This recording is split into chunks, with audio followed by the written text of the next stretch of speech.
If you're not bringing in a paycheck, you don't get to call yourself an equal partner. Say that out loud in most households and watch what happens. Picture this. He gets home from a 9-hour shift, exhausted, and he's still expected to do half the cooking, half the cleaning, half of everything, while the person he's coming home to has been home all day. Nobody wants to say the obvious thing out loud, so let's just say it right now. This isn't a rare situation.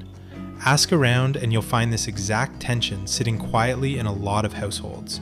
Never actually discussed, never actually agreed to, just assumed into existence somewhere along the way. Somewhere in the last few decades, two-income households became the default expectation. Both partners work, both partners split the bills. But when only one household stayed single income, the chore expectations didn't update to match. They just carried over from the two-income model, unchanged. So now you've got men working full jobs, coming home to a second full list of chores in households where they're also the only ones bringing in a paycheck. Nobody sat down and voted on this arrangement.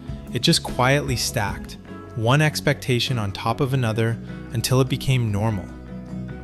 People love to bring up the second shift here. The well-known research showing even working women often come home to more housework than working men. Fair point. But that research is specifically about women who also have a job. Flip the setup to a single-income household, and the logic has to flip with it. No job means no shift to double up on in the first place. So here's the actual take. If you don't bring in an income, you don't get to demand he splits the housework too. That's it. That's the take. Full financial contribution on one side and a 50-50 demand on top of it on the other, that's not equal. That's just more.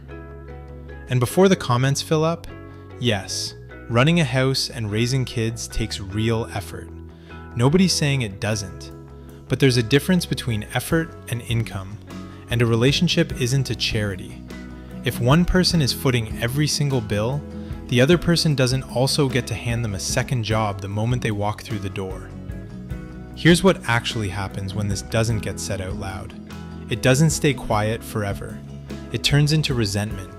Slow, quiet, building resentment on both sides, because nobody agreed on the actual terms of the deal. They just assumed them, and assumptions are where relationships quietly go to die. Studies on relationship satisfaction keep landing on the same theme. It's rarely the actual workload that breaks people down. It's the feeling of an unspoken, unfair deal, one nobody ever got to renegotiate out loud. So the fix isn't complicated. Want a partner who splits the chores evenly? Bring something to split.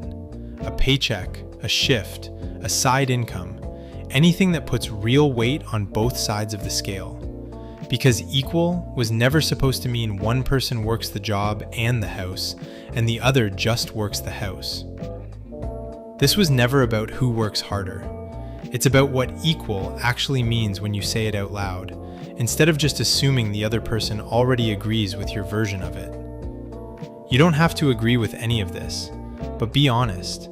If the income split in your house isn't 50-50, is everything else really 50-50 either?